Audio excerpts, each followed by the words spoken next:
Spoke by 32 points last night, not even in the show. Huh. Yeah. Really? Like if they had done that in week 2, Oh, man. we've been shutting this thing down. Fire LeBron James. They lost to Orlando the other day, didn't they? They did not play great against Orlando. It feels like it could have been a loss, sure. Are you saying you don't remember? I do not remember. I didn't know they lost last night. Dang, I thought you was a LeBron dude. I sometimes am, but we'll get to him later. First name, Duke. The Blue Devils beat down Indiana after the loss to Gonzaga, Bo. After Coach K chided fans who went after RJ Barrett for playing hero ball against Gonzaga, saying, quote, "Just cut it out, man. These kids aren't perfect. My kid wasn't playing hero ball. He was playing winner's ball. If you don't like following him, then don't follow us.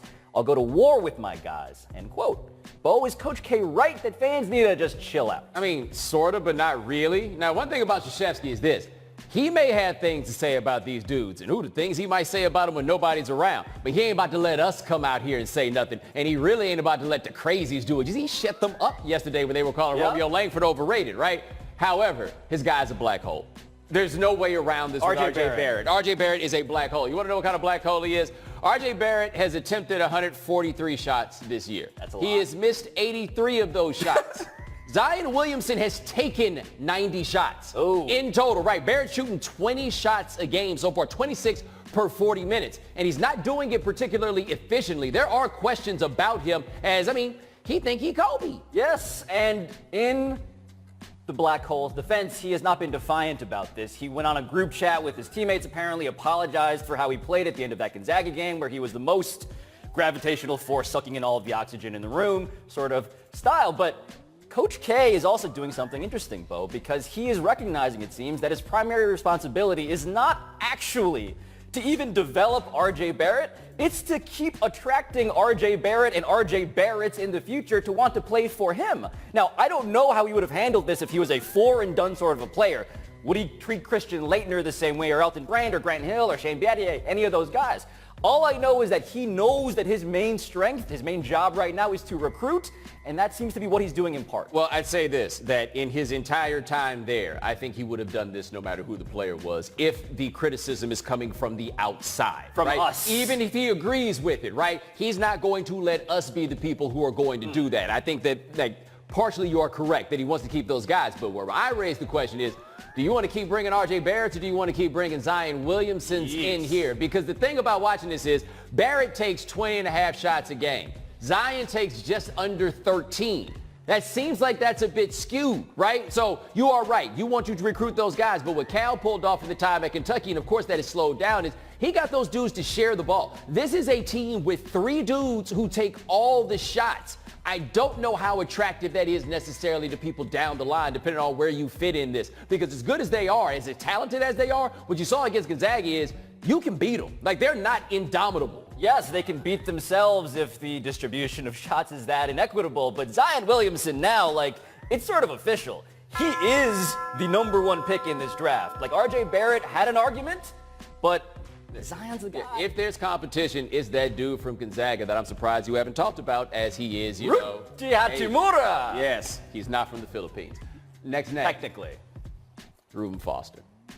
Washington claimed the linebacker off waivers yesterday after the 49ers cut him following 2 domestic violence allegations in the last 10 months. Pablo, what does Washington claiming Foster say about the business of the league? It says that there was a baseline test for how much a team cares about the issues we've been talking about for not just 3 days, because that's about as long as it's been since Reuben Foster was, again, receiving a domestic violence allegation for the second time in 2018. It's a conversation we've been having for 3 long years when Robert Mueller was investigating Ray Rice. This is the thing that we've been talking about, and this was an easy test, Bo. Do you care enough to not jump on this at the first possible opportunity? And of the 31 teams that took that test, this is the team that failed, the only team that failed, because Washington was the only team that put a claim in, reportedly.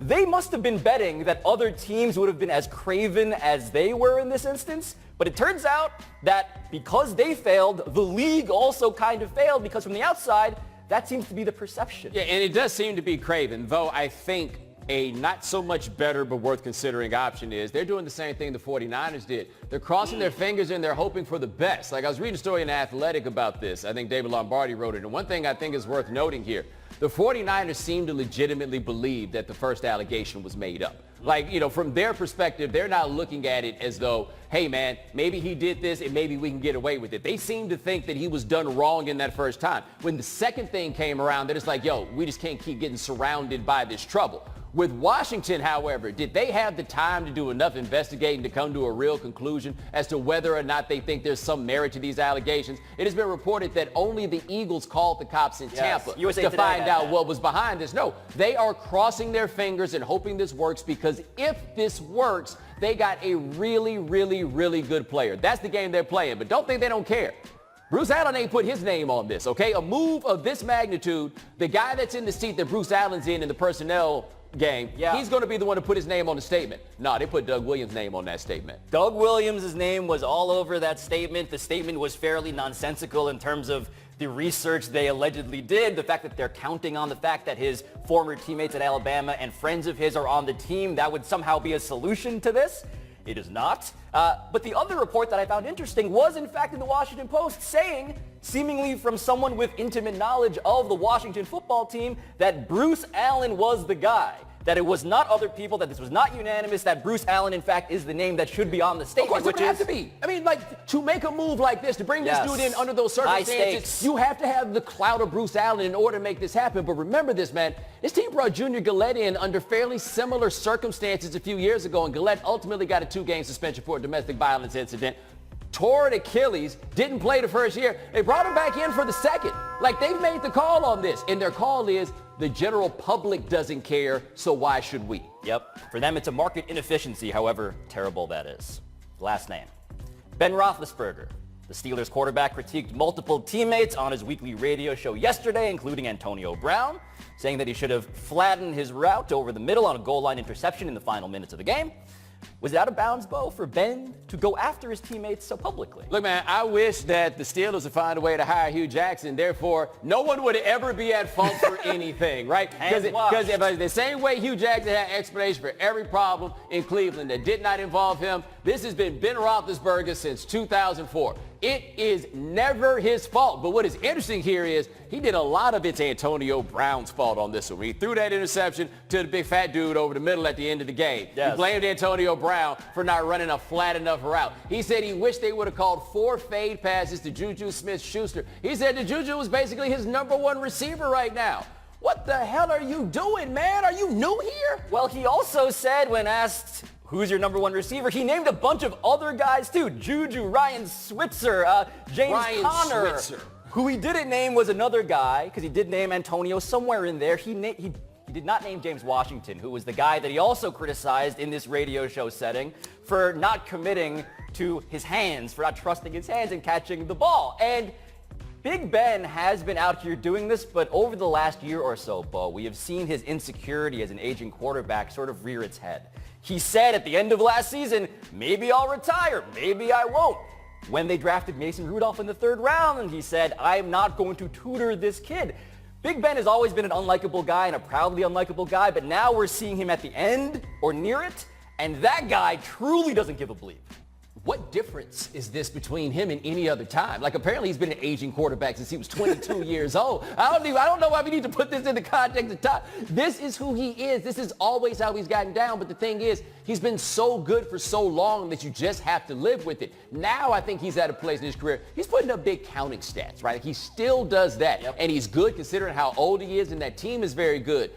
But he's not consistent, and he hasn't really been consistent for years as a quarterback. So maybe that gets in there a little bit. I'm saying Ben Roethlisberger doing jerk-like things, that's not because he's old. He's like that forever. Like, sometimes somebody's grandmama who acts like that, she's like that when she was 21. She's been like this. But Ben, after this thing came out, he answered questions and he said, this is how I lead, this is my style of communication, and I do wonder, something that is new this season, for the first time, Juju Smith-Schuster is leading the team in receiving yards and receiving touchdowns. Antonio Brown is not.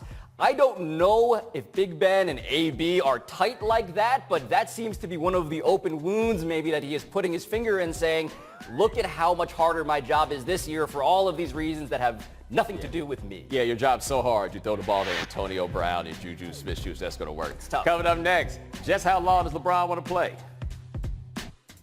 I love podcasts like High News and Bomani's and the one I do every morning for you people. I don't think anybody in sports feels better about not making our show today than DeAndre Ayton. You see what happened? You see what happened to him yesterday? The Pumas, the new Puma commercial. Yeah, I would just like to know, when that happened to White Dante, y'all all wanted somebody to do something about it. Somebody made DeAndre Ayton fall down. Y'all ain't got nothing to say. First quote. I would love to see the floor with my son. Said LeBron James on the possibility of playing with his son, Bronny Jr., who was in the 8th grade. But LeBron would have to play until he's at least 38 or 39 for a chance to do this, so how likely is the scenario? Well, the LeBron playing till 38 and 39, I mean, that seems like it's going to be what happens. Like, we're at a different place in the NBA. I mean, Kareem Abdul-Jabbar hit 20 years. He was like the one guy. Yep. Dirk Nowitzki is now still hanging around, and he's in year 21. We've seen guys like Jason Terry manage to stick around here for 19 years. Yeah, like all these guys are still there. So LeBron being able to play this long, that is possible. The pressure is on Bronny, though. Like, it's not like every guy that comes to college and plays for 1 year is ready for the NBA, right? That's a small handful of guys who are there. If he turns out to be one of the 10 best players in his high school class, that is amazing, and that sets up for him to come play out of college after 1 year. But that's not a guarantee just because LeBron's his dad. No, LeBron is being very specific about this in a way that lets me think that maybe he and Bronny are on the same page on it, because he said in about 5 or 6 years he'll be in the league and we'll make it happen, bada bing, bada boom. All of that is plausible. But Bronny, man, like, the name is one thing, but to actually specifically say, this is my timeline, like, LeBron is the type of guy to name his son after him. He's the type of guy to also get chosen one on his back. My concern for an 8th grader, because I never know what 8th graders are actually good at basketball or not, is that he is absolutely on the same page and is enthusiastic about this. But it doesn't matter for you. Here's the thing, that's the only timeline that's possible. Right? Like, it's not as though LeBron could be like, oh, take your time. I'll just hang out here until I'm 45 and get here when you get here. No, if this is going to happen, he's going to have to be ready right then. My guess is the plan would always be to get you to the NBA as quickly as you can. I just hope you're good enough, man. The reality show, though, this is the last piece. All right, quote. If you had a bleep in the mouth and then they ain't doing what they regularly doing, putting up 50 points, they start to get a little distressed. Now you got them where you want them at, and then you bleeping, choke their ass out. Said Cowboys defensive lineman DeMarcus Lawrence about playing the Saints this weekend. Pablo, does Lawrence have a good point here? It's funny to think of a time when we were longing for NFL players to be interesting. Like, thank you, DeMarcus Lawrence, for being out here and saying everything that's on your heart and mind. I get why he's saying this. The Cowboys D-line is, I believe, ranked 3rd by Football Outsiders. The Saints offensive line is ranked 2nd in terms of what they do. This is not an unfair fight. The warning I have for the Cowboys, though, is that the Saints went through the Eagles. They went through the Rams. They handled Aaron Donald. They handled Ndamukong Suh. I just don't know if this is, like, the confidence I get, but the prediction. But wasn't a prediction? It was an if-then statement. He said, if you do this, then this happens. But if I tell you, if you do this to me, I'm going to choke you out. No, but there's a general, but the point he makes, though, is correct. If they go out there and they hit him in the mouth, all those things happen, because right now they're operating on peak efficiency. The only way you're going to get this done is you ain't going to out-scheme them. You're going to have to hit them in the mouth in order to get this done. Right now, of course, this will be turned into something by people who say it's competence and that and everything else, and then it turns into like a bulletin board thing, right? But he's right. This is what they have to do. I don't know if they're good enough to do it, but that's what the attitude's got to be. But I feel like if you use at least 2 bleeps, it's going on the bulletin board. The good news, though. Right. I mean, it goes, but it is. But the good news is the Saints already cared about this game. They're fighting for home field. They're trying to do all that stuff. All of that is correct. Last quote. I just want Markelle to know that we've got everybody in his corner here. We want him to be great. We want him to continue to work. All the outside noise is just what it is. It's noise from the outside. Said Jimmy Butler about Markelle Fultz. Bo, do you find this support to be genuine or a little suspicious? Wait, why would it be suspicious? I'm asking, like, how could it be suspicious? So my suspicion may emerge from the fact that Jimmy Butler knows that people are expecting him to be hard on Markelle Fultz. And it may emerge from the fact that they're trying to trade Markelle Fultz reportedly. And if you're trying to do those two things, have a good image and also get rid of a guy, you don't want to depreciate his value. So that would be the cynicism, but I'm also open to the idea that he actually just likes Markelle Fultz. Is it suspicious or are you suspicious? Because those aren't the same thing. But the dude just got there, right? Like, what do you think he's going to say? Man, I think that dude need to stop being soft and start making his free throws. Like, what other option? Like, there's no other option for anybody in this situation to say anything other than, we got your back. I don't even if it's done cynically, I don't see any way to look at this other than this is the answer to this question. Right. And so that would seem to put a greater spotlight then on Karl Towns. Like, because he just don't like him. Right. So it's more personal to Towns than it is like, I have a philosophy about softness. No, I mean, there's a philosophy about softness too. Those two things can run together at the same time. But what's going on with Fultz is not a question of softness. Like, this dude's out here trying to get it done. He just can't. Like, it's not as though you got to this thing with Fultz where he's just like, hey, I give up. I'm not going to try to do this anymore. He's been out there looking embarrassing, trying to get this mental done. Thing. Right. But there's no argument for him being soft in the way that Jimmy seemed to talk about what Towns was. These are two different places. But with Fultz, hey, man, all you can do is ask the dude to try. And he keeps on trying, and it looked like that. He does. I obviously feel bad for him. But coming up next, what do we got, Bo? Fake death.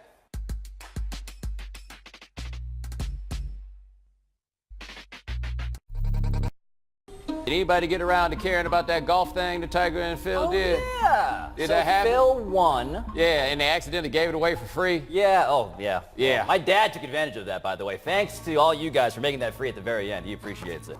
Today's number, 5. It's the number of charges taken by Wisconsin's Brad Davison during their 79-75 win over NC State last night. Let's take a look at all these charges. This ain't nothing to brag about. What? That's a charge. Okay, so this is what he came to do. Okay, well, that's more of one. More charge-ish.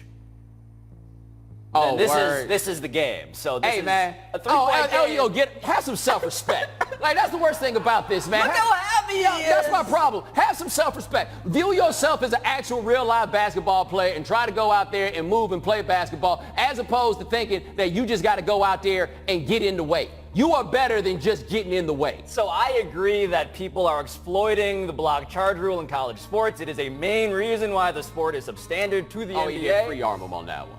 But when you are reared in this arena and all these people are just cheering for charges, like, I get why you want to exploit the rule. If you did this 4 times, that's number 5. I do not. No. The idea that you are going to take charges for cheers? Think about what you just said. Think about what you... That is absolutely what is going on that guy's tombstone. And that is not what you want to be, right? I don't care. That Aaron Craft poster that he's got on his wall, you should have aspired for more. Do you know what Aaron Craft is? Aaron Craft, believe it or not, this is real, part Filipino. I mean, if you're willing to claim him too, then I guess I'll let you claim everything else. Absolutely. The dude is practicing carrying bricks, doing lane drills and stuff. I appreciate the charges for cheers kind of notion now that I think about it. You relate to the dorks. Behavior of dorks. In closing, like send a shout out to Fernando Nuno Lafuente. He's an Irish soccer player. I mean, he plays for a team in Ireland. Anyway, it appears his club wanted to get out of the game it was playing, and Lafuente thought that the team would just say he had a broken leg to get out of it. I'm sorry, what? Instead, what you're witnessing there, folks, is a moment of silence. The team told the world that he was dead. They told the world that he was dead. They went so far to get out of this that they said that he was dead. Team was wearing black wristbands, armbands. Like, they carried this lie all the way to completion. How did they think they would get away with this, given the fact that he was alive? I don't know. Like, that's all of this to me. Like, they just told the world that he was dead. He had to eventually try to call his mom to explain to her that he was alive. He said he kept calling her, but he only had to leave a message because imagine how frightened you would be if you were a mother and you thought your son was dead and all of a sudden your phone ringing from his phone. You think it was a ghost. If you saw a newspaper ad that said your son is passed, then instead it was merely a miscommunication because the team didn't want to... Why was this worth it? I don't know. We on this show talk a lot about people who have fake deaths. Like, again, somewhere out there is more convinced, as always, that guess who's alive. Also, as I was about to say this, guys, Tupac's still dead. Still. I mean, we have to keep saying it, but still. In closing, I would like to confess something to you guys. I've had enough of this giant, fraudulent cow. What? Now here's Knickers. Knickers is from Western Australia. Knickers at the shoulder stands 6'4", very impressive, weighs 3,000 something pounds. All of the internet loves Knickers, Bo, because he is self-evidently enormous and he's being praised as this enormous cow. But guess what? There is a bigger cow. His name is Bellino. He is an ox. He is in Italy. He's the actual world record holder in the Guinness Book of World Records. Why are we talking about Bellino? Bellino is the big cow that deserves, the big ox that deserves our love. What are you looking for? The person that cares. Are you guys over there You guys love big animals. Somebody personally. Everybody loves the big cow. All I'm saying is they should love this cow even more because he's even bigger than that cow. There is one bovine creature who deserves the love that you were talking about. Who? You know who it is? I do not. Bevo. If it ain't Bevo, I don't care. That's no and Bevo. Bevo If and it a ain't framed Bevo, photo that's right. of Vince Young in your That's right. apartment. If it ain't Bevo, I don't care. It ain't got nothing on Bevo. Bevo just be over there cooling, minding his own business, chilling out. This joker right here, you know what that is? This joker? A genetic malfunction. 6'7". Highly questionable. That's genetic coming up next. Wow, beauty. I thought we had 5 seconds left. It turned out we had 10. I I'm going to do care. it one more time. Highly I questionable still is care. next. I don't care about the cat.